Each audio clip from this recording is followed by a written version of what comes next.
Good morning, thank you. So I guess I'll borrow a baseball term. I'm the closer today. Originally I'm from Lafayette, New York, which is near Syracuse, and I've been living in Buffalo since 1990. And I like to sometimes use Buffalo as an honorary Canadian city. Hockey is very big there. Lots of Canadians come to Buffalo Bills games, Buffalo Sabres games. Lacrosse is very big there, and of course, Buffalonians love Tim Hortons coffee, and we actually have a Tim Hortons statue near the lake. So if you're ever in Buffalo, come visit. I'd like to start by asking everyone to think about lacrosse geographically. Much more so than other sports, lacrosse fans tend to think of their sport in terms of local areas. Maryland, Long Island, Syracuse, Peterborough, Toronto, Vancouver, more recently Denver, Saskatoon, Columbus. For instance, I'd like to show you a few lists. This is my book from 2002, so if anyone has any questions afterwards, we can talk about that. But let me show you my first list. To give you a sense of the geographic centers of the sport, this is a list of men's college champions since 1971, which was the first year of the NCAA tournament. And as you get a sense, Syracuse, Baltimore, New Jersey, Virginia, North Carolina are heavily represented there. If you look at the women's championships, beginning in 1982, you see Maryland, Illinois, New Jersey, and Virginia. So you have a sense that in the United States, those are kind of the symbolic centers of the game, at least in terms of championships. And then in Canada, if you look at Man Cup champions since 1970, a few communities keep popping up. And they're all, of course, in Ontario and British Columbia: Peterborough, New Westminster, Brampton, Victoria, and of course the Six Nations Reserve. Looking at these lists, you get a sense of the important centers of the sport throughout North America. Now let's take a look at where we can find the biggest lacrosse crowds in the world. It's one thing to talk about teams winning on the field, but what about people watching the game? Where are the biggest crowds, regular season crowds in the world? And I did a recent study, which is going to be part of my next publication, where I take a look at the all different college, men's, women's, professional, box lacrosse, and I'm going to share with you a little bit of that. If you look at the top 20 lacrosse teams in the world, here are the top of the list. And of course, interestingly, my hometown Buffalo Bandits are number one, 15,000 people a game. And then look at the other list. It's Denver's on there twice. Okay. All of them, of course, are professional teams. If I showed you the list of the top 20 teams in the world, only one, interestingly, is a Canadian box lacrosse team. That's Peterborough Lakers, and only one is an American college team. That's Syracuse. So 18 of the 20 teams are professionals. Now, much of our celebration this weekend commemorates the creation of modern lacrosse in Montreal in 1867. Indeed, we know a lot about lacrosse during the late 19th century. The story of how a dentist named George Beers encouraged fellow Canadians to embrace the Mohawk stick and ball game that he had learned from the nearby reserve. My presentation today will focus on the ancient stick and ball game tradition. It is a story that spans many centuries and stretches over much of eastern North America. However, as we shall see, perhaps the most important map to this history is this one. It's a map of the Mississippi River drainage system.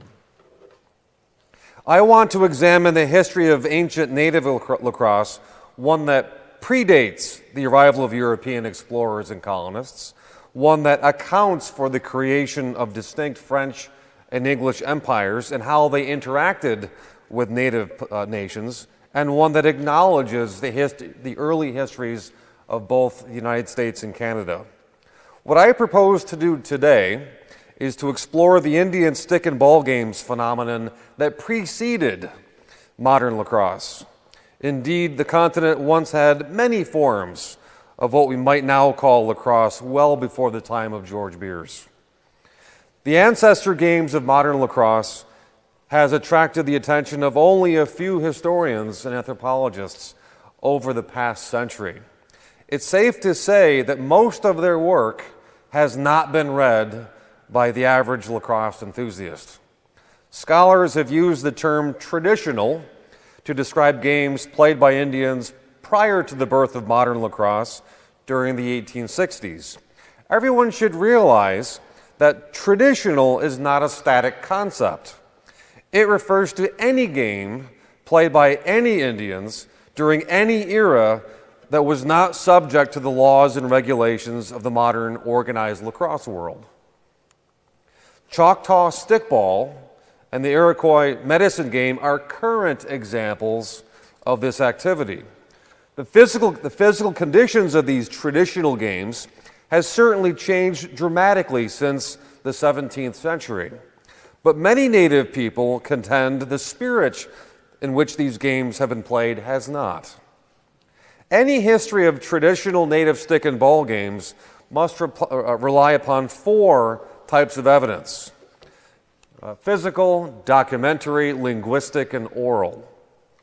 Scholars have examined descriptions of ball games and sticks that date back to the 17th century. Photographic and illustrated images of equipment generated during the 19th century, and playing implements that have survived to the present. This physical evidence provides historians with the opportunity to examine the material culture of traditional Native peoples. Documentary evidence includes the various accounts of Indian ball games recorded by French, English, and American observers during the 17th, the 18th, and the 19th centuries. These non-Native sources provide an incomplete and often problematic view of the past, but they do offer an eyewitness perspective on Native ball play. As for other sources, the oral traditions of various Indian nations permits a distinct Native voice to emerge within the history of ball games. Many of these stories reveal important social and cultural dimensions of ball play that were either ignored or not recorded by non-Native observers. And finally, the names given by Indians to their ball games offers clues as to the symbolic meanings of these activities. This linguistic evidence helps us understand the cultural space occupied by the ball games. When examined against a backdrop of long periods of time, these four types of evidence, physical, documentary, linguistic, oral, show how traditional ball games can be read as culturally evolving phenomena. Some of you may be thinking, is there a conflict between what anthropologists have said about these ball games and what 21st century natives say about the ancient games? After all, as I will show today, scholars have tended to focus on this connection between ancient lacrosse and war, while Native traditionalists have stressed the mystical idea that ancient lacrosse was a gift from the Creator. You know, in some ways, this conflict loosely resembles the conflict between Darwinian biology and Christian fundamentalism. Anyways, the scarcity and the nature of the four types of evidence makes an historical reconstruction of traditional ball play very difficult. We simply cannot honestly explain the past as it actually was. Personally, I believe we have only begun to scratch the surface. The difficulty of producing a history of Indian ancient stick and ball games is best demonstrated by the fact that very few have tried to do it. The first scholar to offer a systematic and comprehensive study of Indian ball games was Stuart Cullen in 1907. He referred to the games that are most similar to modern lacrosse as racket. The overwhelming majority of the peoples who played racket lived in the eastern woodlands, an area covering eastern North America that included much of the massive Mississippi River drainage system, as well as the land surrounding the Great Lakes. Like modern lacrosse, ancient racket involved players carrying a ball in a pocket located at the end of a club-like stick. Similar to racket, the game shinny seems to have been played throughout the continent and loosely resembled modern field hockey. It is impossible to judge the relative importance of racket versus shinny. What clouds our view today is the knowledge that one specific form of racket, the Mohawk game, became modern lacrosse. Conversely, no form of shinny evolved into a full-fledged modern sport. Some native peoples who lived in the southern part of the eastern woodlands played a hoop and pole game called chunky. This game involved players throwing long sticks toward stones that had been tossed in a direction away from the players. The player whose stick was closest to the chunky stone won. Since the 1960s, more than a dozen scholars have published various studies on various aspects of the ancient native ball play. The most prominent are two books by Tom Venham Jr. Venham's first book is the most comprehensive overview of native ball games since Cullen.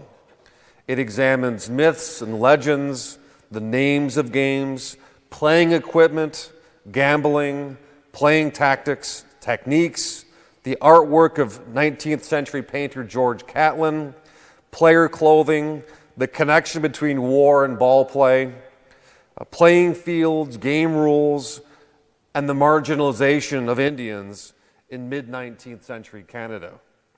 Venham summarizes the works of others and provides new research insights. For instance, Venham showed that stick designs fell into three distinct regional patterns. First, the peoples of what is now the southeastern United States, for instance, the Cherokee, Creek, Choctaw, used a pair of sticks with enclosed pockets. Second, natives living around the eastern Great Lakes and in the St. Lawrence River Valley, the Iroquois, the Abenaki, Huron, used a single stick with an unenclosed pocket. And third, those Indians living around the western Great Lakes and in the upper Mississippi River Valley, for example, the Chippewa, Menominee, Potawatomi, also used a single stick but with an enclosed pocket. Venham points out that there is a strong resemblance between playing sticks and war clubs. From the length of the sticks to the loop-shaped ending, ancient lacrosse sticks closely mirrored the size and shape of the traditional instrument of hand-to-hand combat, the war club. The design and crafting of these sticks implied a game that emphasized running with the ball rather than passing and catching it. Ancient players grappled with one another for control of the ball. Once a player secured its possession, he ran with it, either until the ball had been dislodged from the stick pocket or he had attempted to toss the ball toward the designated goal marker. In essence, the constant passing of the ball among teammates was likely not vital to playing tactics. Anyone who is used to watching modern players pass the ball around the goal net in order to outmaneuver the goaltender may not recognize ancient lacrosse as the predecessor of their sport of choice. In ancient ball play, native athletes ran with the ball more than they passed it because the stick pocket was designed primarily to hold the ball, not throw it. Before we go further, I'd like to acknowledge 4 generalizations about these ball games. First, there is no single standard game played by native people. Even though modern lacrosse originated from one specific game near Montreal, Natives throughout the continent played a variety of games in general and racket in particular. Second, the geographic locations of Indian peoples, when they were observed during the 18th and 19th centuries, were oftentimes not their original homelands. Military defeats, removal policies, and the new reservation system often divided and even extinguished Indian nations. Third, the alignment and composition of many Indian communities changed rapidly during the colonial era. In fact, many Indian nations became multi-ethnic refugee communities. For instance, if you were to visit, say, a Seneca town in the 1740s, probably half the people wouldn't even be Seneca. They'd be embraced, adopted from other peoples who had been decimated by warfare. Fourth, the Indians playing games who were observed by non-natives had already experienced profound changes since at least the mid-17th century. For instance, many Indians had already embraced European technologies and material goods and had adapted to dramatic changes to the continent's environmental and biological landscapes. Fortunately, the combination of physical, documentary, oral, and linguistic evidence makes many aspects of Native culture clearer to understand. If we could acknowledge the prejudices of the earliest French, English, and American observers of Indian ball games, it is possible to see through distortions and learn much from documentary evidence. A careful reading of the sources reveals much about the who and the what and the where and the when of Indian ball play. For instance, many contests usually involve small groups of males within the town. Holy men, known as shamans, often called for the playing of the game in order to cure the sick. These games strengthened the identity of the community and diffused interpersonal problems. On other occasions, towns challenged one another to a match in order to resolve land usage disputes. Sometimes referred to as a great match, these games reinforced alliance ties and could have attracted dozens and perhaps even hundreds of participants. All of these types of contests invited extensive wagering by townspeople. Ball games usually took place in a nearby clearing at a time when the agricultural and hunting seasons permitted. The ripening of corn would have led to people giving thanks to nature's bounty with the playing of a ball game. Shamans often led players through a series of purification rites, including the gashing of skin. Self-flagellation may very well have evolved from a time when ball games were played by bloodied combatants after a confrontation. Not only did players purify themselves of hunger before a contest, but they would stop along the banks of a river or a creek in order to cleanse their sticks. The fact that we have place names such as Lacrosse, Wisconsin, and Ball Ground, Georgia, is a testament to the importance of ancient ball play locations at the confluence of two rivers. When contests took place during warm weather, players wore only a loincloth, skin lubricants, and sometimes body paint. They adorned themselves with various animal tails and bird feathers in order to impart the natural skills of these creatures. Players arrived on the ball field with much fanfare, yelling loudly as they approached their opponents.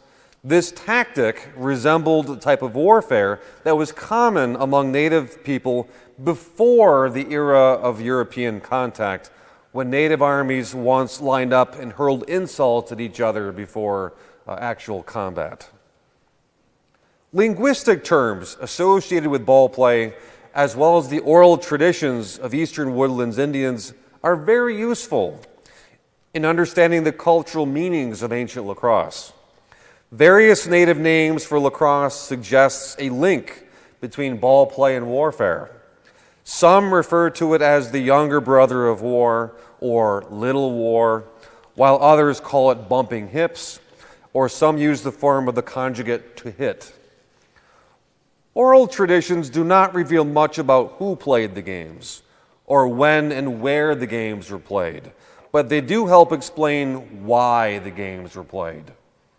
No doubt, stories recorded by anthropologists in the 19th century and those told by native elders in the present have likely been modified, shortened, lengthened, embellished, mistranslated, and reinterpreted from earlier periods for current audiences.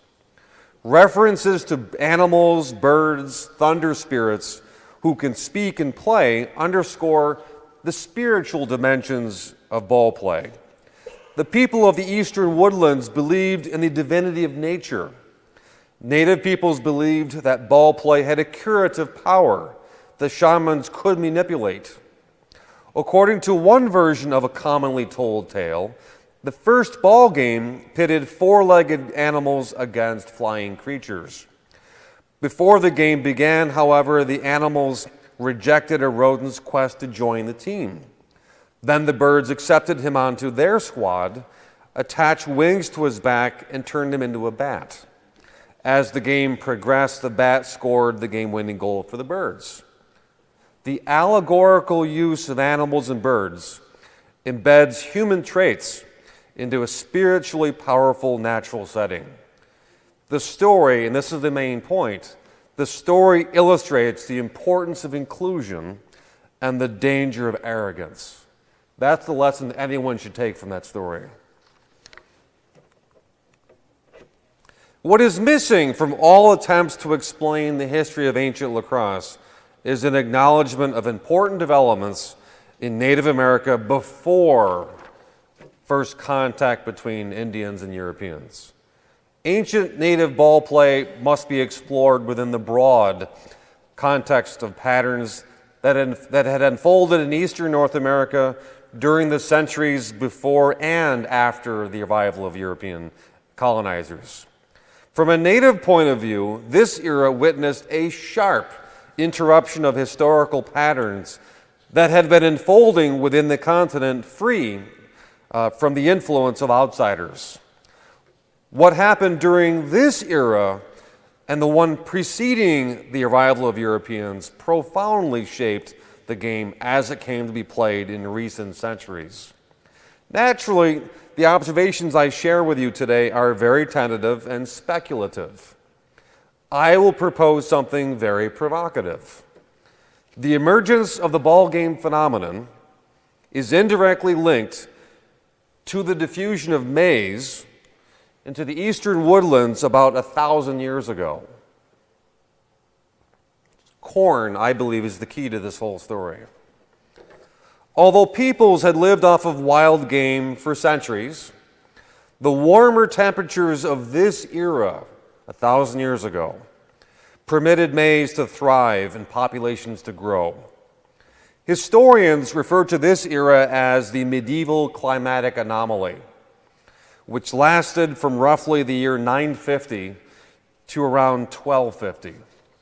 Larger populations gave way to the establishment of big towns throughout the Mississippi River drainage system and conspicuous displays of power. And I might point out, this also had a big impact on Europe and China.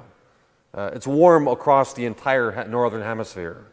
And the warmer the temperature, agriculture thrives and populations grow. It happened here. Remember the map I showed earlier? This system of rivers and creeks was Native America's natural highway system. These waterways allowed for the movement of material goods, culture, ideas, people throughout the eastern woodlands. In this world, the coastlines were on the periphery. In other words, they were on the margins. Ironically, it's those coastal people, they were the first ones to experience contact with Europeans. In short, what I want to really stress to you is, if you were to look at all of North America before contact, the really important area is the middle of the continent. It's not the coastline. It's not California. It's not the Atlantic coast. It's the interior. That's where the interesting, exciting things are going on. It's all those, the Ohio, the Missouri, the Mississippi, the Tennessee, that's that basin, that's where the interesting development of a civilization is taking place. Perhaps the most important such town was one now referred to by archaeologists as Cahokia, located near modern East St. Louis, Illinois. Although it would be a mistake to call this chiefdom a colony of Mexico, ancient Cahokians copied or imitated aspects of the Mesoamerican world. For instance, while the civilizations of ancient Mexico played elaborate court ball games, Cahokian ball play was much simpler in form. Even if Cahokians had no direct knowledge of the Mexican game, they did not have the resources to replicate the ball courts. Instead, Cahokians played the game that Cullen referred to as chunky. Playing in a large open space within the city's central core, ancient Cahokians likely adapted chunky from their own hunting practices. Some of you may be thinking, am I suggesting a link between Mesoamerican court ball games, Mississippian chunky, and what later became lacrosse? And the answer is no, I'm not. But what I am suggesting is that the people of the Eastern Woodlands had a rich, diverse ball game tradition that we only are beginning to understand. Eventually, less reliable food supplies made Cahokia vulnerable to domestic unrest and foreign pressures. These problems anticipated the collapse of Cahokian economic and political hegemony by the mid-13th century. With this city no longer playing a central role in the Mississippi River Valley, nearby peoples became independent. The city was abandoned and its residents dispersed. A dramatic change in climate in the northern hemisphere known as the Little Ice Age, beginning around the year 1300, likely sealed the fate of Cahokian civilization. 700 years ago. Cooler temperatures produced periodic crop failures in villages throughout the Mississippi River drainage system. Despite this cooling trend, the cultivation of corn had already spread elsewhere throughout the continent. In fact, many peoples who lived in small towns throughout the eastern woodlands had already added corn, beans, and squash to their diet of small game, fish, and other wild plants. Eventually, some came to regard these crops as the sacred Three Sisters. Here's the point to really stress. The people who develop a world after this collapse, when Cahokia collapses, they go back to living in small towns. And because they can't rely upon corn as the main staple, they have a more diverse diet where deer meat, other animals, wild plants. It's a very diverse food collection system, and in a lot of ways it's a lot healthier. Cahokia relied heavily on corn, heavily on crops. And when the temperature began to go down and crop failures became more common, you can't sustain an urban world. So the refugees from that world went back and began living in smaller communities. They're the ones that meet the Europeans. The widespread cultivation of these crops and extensive trade networks throughout the eastern woodlands had produced tremendous similarity in lifestyle among linguistically distinct people.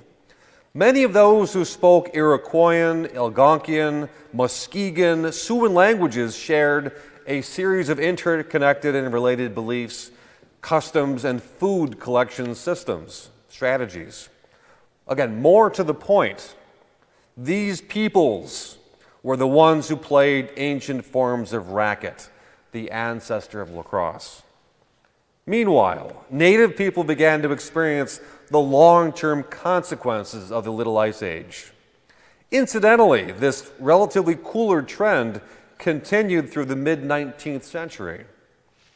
In a world where crop failures became more common and people moved away from big towns, disputes over hunting grounds and farmlands erupted among the emerging populations of eastern North America. As a result, they moved their villages inland, away from riverfronts, away from lakefronts, toward higher grounds where they could better defend themselves. They moved deeper into the forests to be closer to wild game. By the late 14th century, they had fortified their towns with palisades and engaged again in maize production. The stronger towns forced their weaker counterparts to pay tribute. Throughout the 15th century, disputes over land and food led to open warfare. Increased hostilities inspired neighboring towns of linguistic kin to form political alliances. In what is now New York State, for instance, 5 clusters of Iroquoian-speaking people formed a confederation sometime between 1450 and 1525. Iroquois oral tradition says that a great peacemaker convinced these 5 nations to end their internecine warfare. Now, referring to themselves as the Haudenosaunee, or the people of the Longhouse, they eventually projected their collective might against other nearby people that did not belong to the Iroquois Confederacy. This map shows you the 5 nations going on the offensive. This happens only after they end their civil warfare. The manner of war among Native peoples during the 15th century provides possible clues as to the origins of ancient stick and ball games. Most conflicts among eastern woodlands Indians fell into 3 categories: personal blood feuds, quests for captives resulting from one family's mourning process, another form of adoption essentially, and wars to control the agriculture of nearby peoples. Unlike the wars of extermination introduced by 17th century Europeans, confrontations among Native people sought to minimize the loss of life. The war club was an important weapon of choice. Taunting, running, clubbing were extremely useful skills. These skills would have been easily developed within the context of ball play.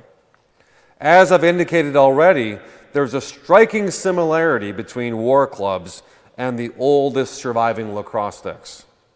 Therefore, ancient lacrosse may have originated within the context of the heightened warfare of the 15th century. According to one Seneca legend, various combatants once played a lacrosse game after a battle by using the head of a slain enemy for a ball. This story suggests that perhaps the ball game could have originated as a post-battle celebration. We'll never know. The developments of the 13th, the 14th, and 15th centuries do not prove that environment determined history.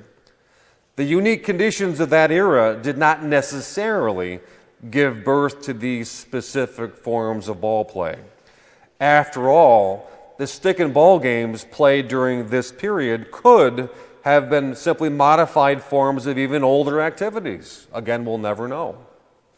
Regardless, by acknowledging the Maize Revolution, the Little Ice Age, and the formation of alliances, the state of Native America upon the eve of contact with Europeans becomes much clearer. Eastern woodlands Indians had already been active participants in an ever-changing world by the time that European peoples, diseases, and material goods arrived and wreaked havoc on native populations. Given how competitive life was in the interior of the continent, there should be no surprise that Indians living along the coastlines first greeted Europeans with curiosity, if not sometimes with open arms. After all, Europeans had arrived at the metaphorical back door of Native America. I said earlier, I want to stress this, The really compelling, interesting things are going on in the interior, not the coastlines.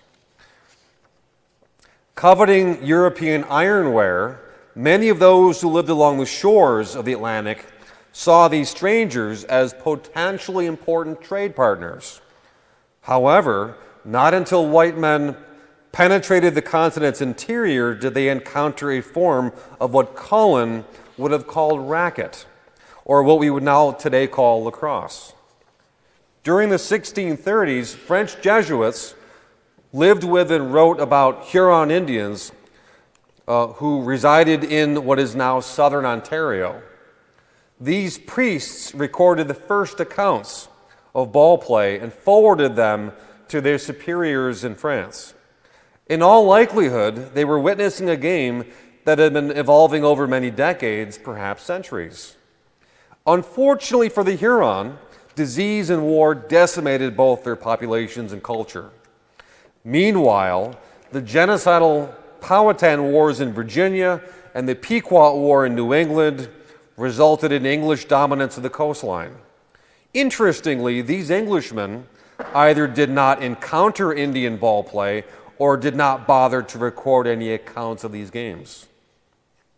When European empires became permanent fixtures in eastern North America by the mid-17th century, their presence dramatically affected every aspect of the native world, including each nation's ball game traditions. For example, Indians had probably placed bets on games.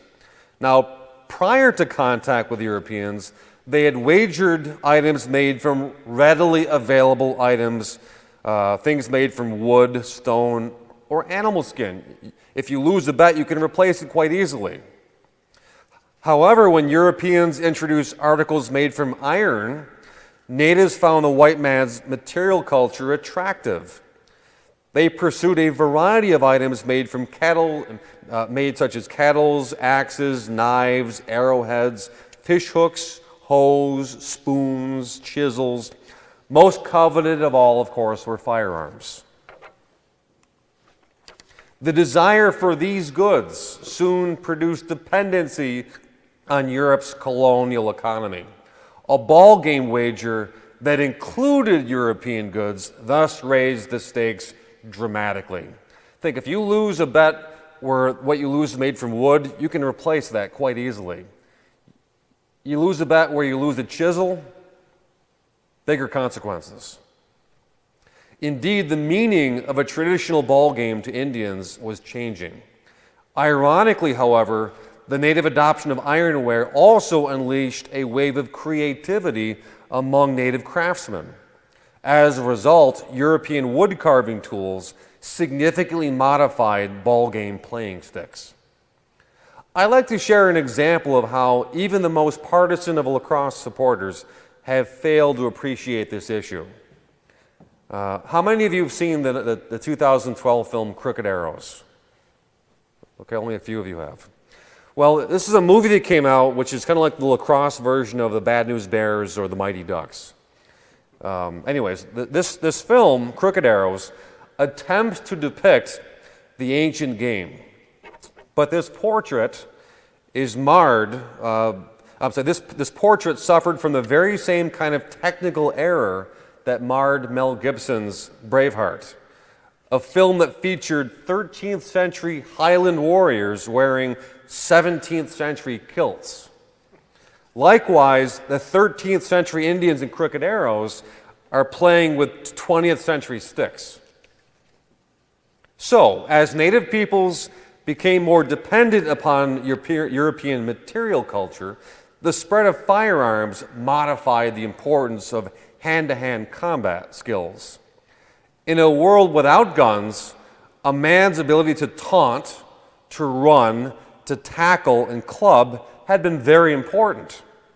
But once firearms proficiency became essential, the nature of war in eastern North America changed dramatically. Guns made the link between war and ball play ambiguous. Although firearms may have made some skills developed by ancient lacrosse less important, Ball play continued, reinforcing alliance ties among different towns. The games probably strengthened these peoples who had entered into confederations. No doubt that the ball game traditions of people such as the Choctaw and Cherokee helped to cement these ties.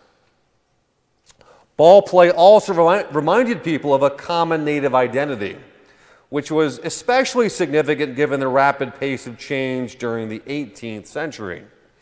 Rituals such as chants and fasts all reminded people of their heritage. For instance, native spirituality had long taught that dreams foreshadowed reality. Many believed that if a person was either sick or dreamed of a ball game, a local shaman would order the playing of a contest. Besides deferring to dreams, Indians maintained spiritual connections with ancestors, animals, and the land. Whenever a person fasted or self-inflicted pain, they reinforced these relationships based on reciprocity. When European missionaries arrived in Indian country, however, Christian clergy challenged these and other native religious customs. Faced with a constantly changing world that often did not fare well for natives, some Christianized Indians may have lost faith in their dreams, as well as their community shamans. Overlapping all of these profound changes was a recurring cycle of war between 1689 and 1815, over a century of nonstop warfare. These wars involved first the British and French empires, and then Britain and its 13 rebellious colonies. For more than a century, these two European powers duke it out for control of the continent. Many native peoples are dragged into these conflicts. When the 7 Years' War resulted in French defeat in 1763, England assumed nominal control over all lands east of the Mississippi River. Many natives reacted negatively to the loss of their French father. Under the leadership of the Ottawa war chief Pontiac, Indians around the Great Lakes attacked British garrisons in an effort to drive them out of the North American interior. One such affront took place on June 4th, 1763 at Fort Michilimackinac, located today on Mackinac Island in Michigan. The attack was part of a larger campaign that historians refer to today as Pontiac's Rebellion. Teams of Sac and Ojibwa Indians staged a ball game at the fort's garrison, allegedly in honor of the British King's birthday. Once the game had lured a sufficient number of British soldiers out of the fort to watch and wager on the game, the two teams dropped their lacrosse sticks, grabbed their weapons, and killed some of the garrison's soldiers and took the others as prisoners. Interestingly, here are some images of a reenactment of this game.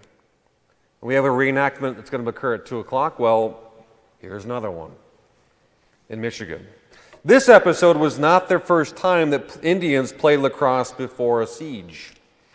In May, groups of Ottawa, Ojibwa, Potawatomi, and Wyandot men played a ball game in Pontiac's village on the night before an assault on Fort Detroit.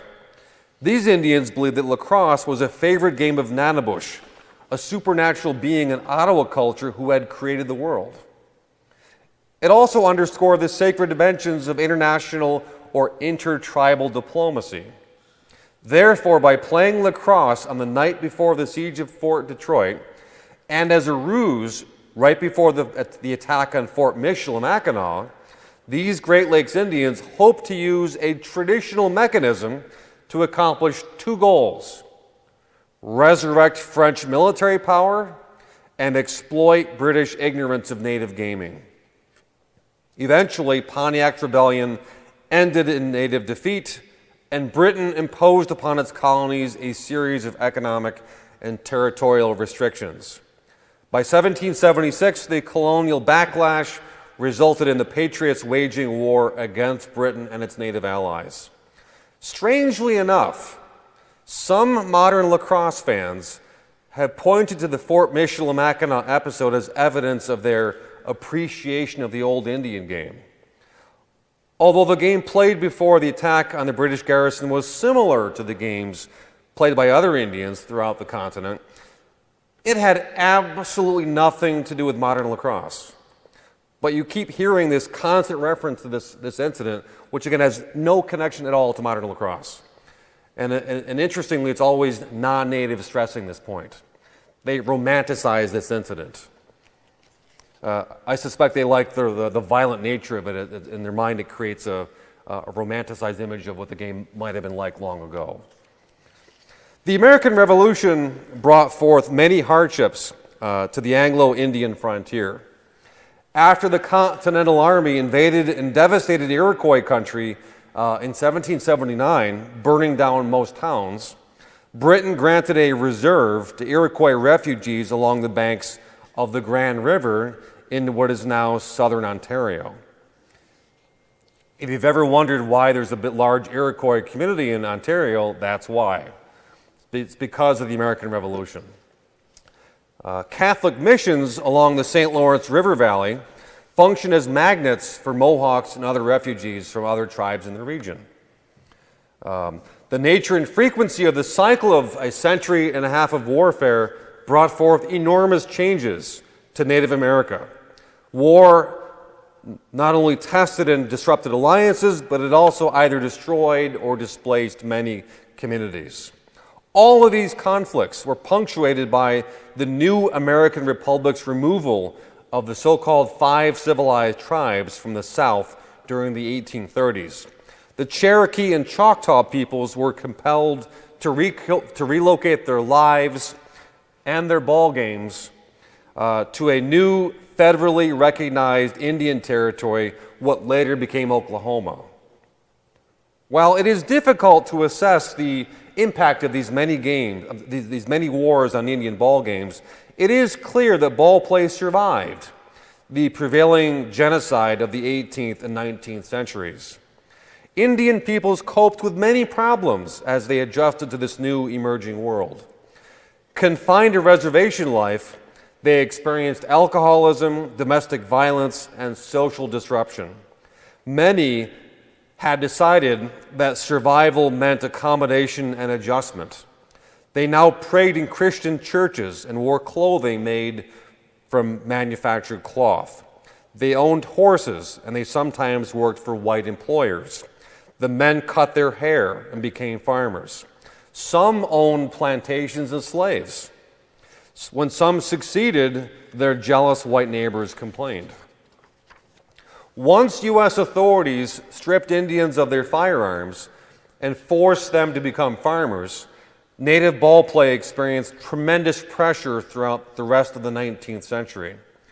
People who viewed the games as no longer relevant simply abandoned them. But for those who kept playing, the ball game reminded them of ties to their ancestors, of lands they no longer lived on, and of birds and animals that were becoming scarce. Those who did play lacrosse sometimes wore national costumes to demonstrate pride in their native heritage. They staged games at fairs, pageants, and exhibitions, playing up the theatricality of ball play for white spectators. Meanwhile, widespread poverty among native peoples did not bring wagering to an end. Compared to the previous century, however, the items used for bets were of less monetary value. Poverty also made the consequences of a match far more profound, and as a result, Indian ball games probably became more violent. After all, the combination of poverty and wagering produced extreme desperation on the part of players. The process of manufacturing playing sticks also probably experienced significant changes too. Among those native men who had become skilled carpenters, the use of metal wood carving tools probably affected the design and crafting of traditional lacrosse sticks. By the middle of the 19th century, Indian peoples faced a very new world, one drastically different from the one that had existed prior to the American Revolution. The American Republic now occupied much of the eastern half of the continent. Those tribes who had existed in 1700 had become demographically decimated, economically impoverished, politically impotent, and in many cases, geographically pushed westward. However, for some of those Indian peoples who had survived the onslaught and now lived on reservations in the east or in the new Indian Territory, Oklahoma, ball games remained a visible element, however diminished, of their culture. From 1830 to 1836, the painter George Catlin lived with and documented the lives of many Indian tribes from the Midwest, as well as some Southern Indians who had been forced west as a result of the Indian Removal Act of 1830. 8 of his paintings capture the world of Choctaw, Lakota, and Ojibwe ball play in the era of forced removal. After the American Civil War, various Native people staged ball game exhibitions in Kentucky, Ohio, Missouri. Most white Americans who either saw Catlin's paintings or were lucky enough to witness a ball game in person no doubt saw Indian contests as both noble and anachronistic. The physicality of these games probably reminded white patrons of the Indian Wars of the recent past. Apparently, the spectators who saw these contests or may have been interested in learning more about Native people did not bother to adopt the games and promote them among their fellow white citizens in any meaningful way.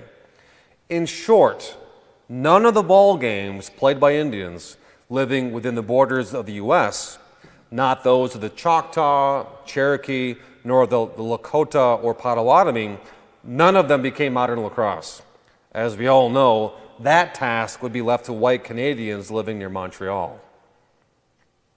The history of ancient lacrosse reminds lacrosse fans, native and non-native alike, that the broader story of what happened in eastern North America is more than a simple chronicle of conquest and defeat. It also shows us that we will never know for certain when, how, or why the ball game tradition started. But we do know that Native people for centuries used these games to negotiate their way through a series of dramatic historical forces. The fact that of all the games played in North America centuries ago, the ancient game of the Five Nations, and more specifically the Mohawk, was the one that turned into modern lacrosse, should tell us something about the persistence of this particular people. Starting in 1990, the International Lacrosse Federation recognized the Iroquois Nationals as a member country within its ranks. To my knowledge, lacrosse is the only modern sport in the world that permits indigenous people to compete as a separate country. Although we do have some knowledge of ancient ball games, many important questions concerning their origins will have to remain unanswered. Exactly how old are the games? Did the various games develop independently of one another? Or did ball play originate in one area and then spread elsewhere? Unfortunately, these questions may have to go unanswered. But what is clear is that at least one version of traditional ball play, just like the Native people who originated it, are very much part of the world today. And it is one of the reasons we are here this weekend to commemorate the 150th anniversary of the birth of modern lacrosse. Thank you for your time.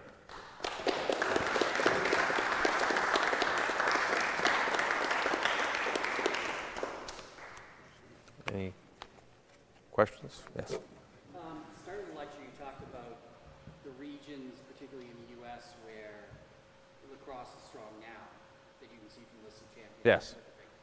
Is there a connection between those particular hotbeds now and the regions that would have played this type of ball game before? Great question. The question ultimately is pointing to the issue of why is it big in Maryland, New England, New York City area? The simple answer, which I discuss this at great length in my book, but the simple answer is the reason the game is born in those areas is because Canadian immigrants.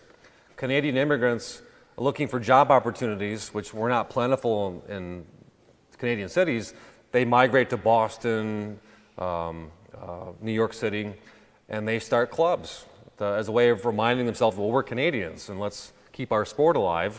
And eventually, Americans pick up on it. If you want, there's a very long discussion in my book about how that all happens. So for many decades, American lacrosse is New England, Maryland, and New York State, and to some extent Philadelphia, which is really interesting because geographically, that's the area 600-700 years ago where the game was probably not played. The ball game tradition, I would argue, is linked to that Mississippi River drainage system. So if you're not part of that system, you may not be playing that game. I suspect, and no one can ever prove otherwise, prove one way or another, I suspect that the people who lived along the coastline did not have that game tradition at all because they weren't part of that broader system in the interior. Yes? Yeah, in the United States, the system is linked to private clubs and elite universities, what we later call the Ivy League schools, Johns Hopkins. It's all very much the elite schools. And it's not until after World War II that it starts trickling down to other levels of higher education, and for that matter, even secondary education. Typically, most of the high schools playing 100 years ago are feeders to the elite universities. And in Baltimore, that means the prep schools. Yes? You mentioned sort of the lack of any anthropological research in the game. And considering that a lot of anthropological research is based on culture and the strength of culture in the societies of the game, why would you think that there has been so little tie between archaeological research and the cultural growth, or the cultural importance of the sport? A great question. The question's about the anthropological and archaeological research. And if you take a look at my bibliography, there's a whole bunch of, all the articles I mentioned in 2 words, they're all in the bibliography. And most of that stuff was done 30 years ago.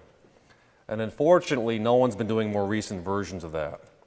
I am not an archaeologist, but my wife and I were on vacation once years ago near St. Louis, and we took a quick trip over to visit Cahokia. And if you ever get a chance, please go visit this site. It's a phenomenal archaeological site going on. We're only beginning to understand what happened, what was life like. So the anthropology research done in the 1960s and 70s, I suspect, will have to be radically reevaluated once we do a lot more of this new stuff. And since I'm not an archaeologist, I'm not going to be doing that, but hopefully someone else will. Yes?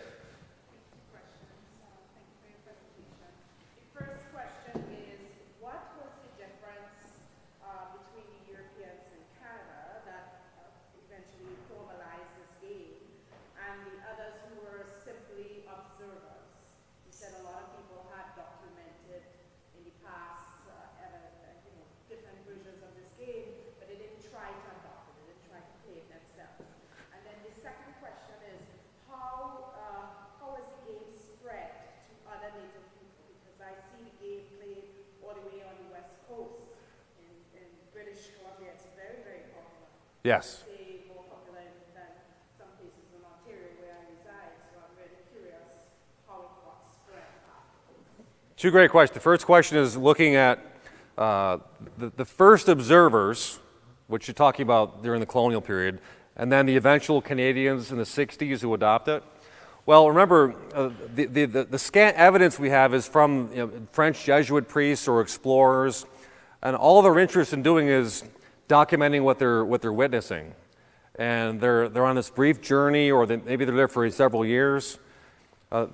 That's a very different world from the one where permanent residents in Montreal say we are inventing a new national identity. I mean, George Beers, ultimately he's a Canadian nationalist, and his objective in modernizing lacrosse is saying, look, we have a distinct identity. That is far removed from what the French Jesuits were doing, simply documenting what they were witnessing.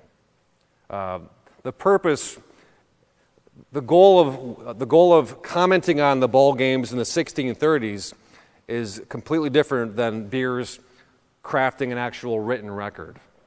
The second question about other native people. I don't know offhand how the Squamish get a hold of modern lacrosse, because I don't know if they actually had a ball game tradition before that happens. But one of the more interesting things that happens in Canada and the United States from, say, the middle of the 19th century for the next 100 years is a lot of native people began realizing that historically we always view that our nation or our tribe or our clan, we're it, and other Indians are not us. They view other natives as foreign as white people are or as black people are. That begins to unravel in the late 19th century, where many Indians in both Canada and America say, you know what, I might be Mohawk, or I might be Abenaki, or I might be Lakota, but I have something in common with other natives. What do I have in common? Well, my ancestors were here forever, and we all experienced military defeat. We all experienced efforts to assimilate. We all experienced horrible epidemics. That common shared experience would allow Indians in the 1890s or the 1950s or in 2017 to say, although our ancestors saw each other as foreigners, we're not. So the bigger the world gets mentally, you see a sense of native people beginning to close ranks. And I think one of the most interesting current developments going on, which I would hope someone researches this, is how the modern game, the Mohawk game, is now spreading to other native communities. Whether it's throughout Canada, United States, to me that's a fascinating topic worthy of extensive research. To what extent are non-Iroquois Indians embracing the Iroquois game? And some of those people have their own stick and ball game traditions. The Cherokee and the Choctaw, they still play their old stick game. I don't know offhand if they also play lacrosse, modern lacrosse. I don't know offhand. I will tell you, just as an aside, I mentioned the Iroquois Nationals. In the 1980s, there's only 4 countries competing in the World Games: America, the United States, Canada, England, and Australia. And there's a big debate about whether to add the Iroquois as a 5th country. And what I've been told is that upon condition of allowing the Iroquois as a member country, any non-Iroquois Indian who wants to play for a world team will play for the Iroquois. They'll try out for the Iroquois team. So if I'm a Ojibwe, or if I'm a Cherokee, if I'm some other non-Iroquois native, I would compete for the Iroquois team. So in that sense, the Iroquois are the native team. Although it's the Iroquois Nationals, it's really the native team, which shows you the leadership the Iroquois play among Native Americans. And that's over the entire continent. So if anyone wants to do that topic, I'd love to see someone research that. Great questions. Yes? Can I answer the question about, you're asking about how the game got to, say, BC. The short answer is the game arrived with a CPR when it reached Port Moody, or let's just say Vancouver, in 1885. So people coming from Eastern Canada to BC, what they brought with them, among other things, lacrosse stick. So the railroad workers? Not necessarily railroad workers, just the fact that there's a migration to the coast. People started arriving in droves because you can get there, because now you can reach the train. So the CPR brings hordes of people. They bring everything with them, including lacrosse sticks and a custom of playing lacrosse. They come from Montreal, they come from Toronto, they come from all over, and they bring the game with them. And so that's in 1885 that the railway reaches the coast. And it's no coincidence that, say, about 1888, Vancouver forms a lacrosse team. 1889, Westminster forms one. Within a few years of the CPR reaching there. Up to that point, I mean, Westminster is one of the oldest towns in British Columbia. It was founded in 1859 by the Royal Engineers who built the town.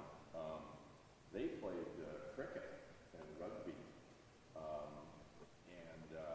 exclusively, and soccer, and there was no lacrosse or anything like it. They didn't know the game. So 1880, 1885, that's when the game arrives on the coast. Do you know, have you seen any evidence of Mohawks from back east having a relationship with the Squamish? No. I did some research into, was there a lacrosse-like or a stick and ball game played, you know, in the Vancouver area, including the Squamish? And there's some reference to a game that vaguely looked, it had to do with they would carry a large rock in their hands and try to put in their hands, no stick. They would try to two teams would try to get the rock away from they'd try to get the rock away from each other, and they had to land it near like a goal post. So they were chasing each other holding this big rock. That's what the Kitsilano people played at that game. No stick though. That's quite clear. Squamish, I assume, would be, you know, similar. I've never seen any evidence that they played anything like any lacrosse game whatsoever. So the North Shore Indians, the Squamish, they get it from white people. They get it from white Europeans. And that's consistent with what Stuart Cullen wrote a long time ago. Yeah. It's introduced by European settlers in BC, and the Squamish pick up. I'd say a large part of the lack of written history. I mean, naturally, at the time, hundreds of years ago, the natives weren't writing anything down. It was all oral and traditional. Yeah. And then the Jesuits arrived, and when they arrived, they had a different sort of mandate. They were here to observe, to watch, and to learn, and to convert Right. from pagan religion, for lack of a better term, to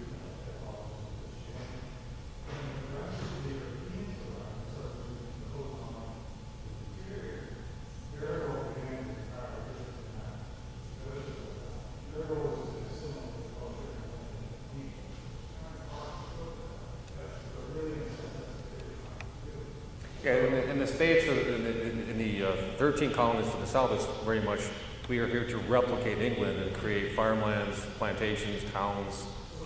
Yeah.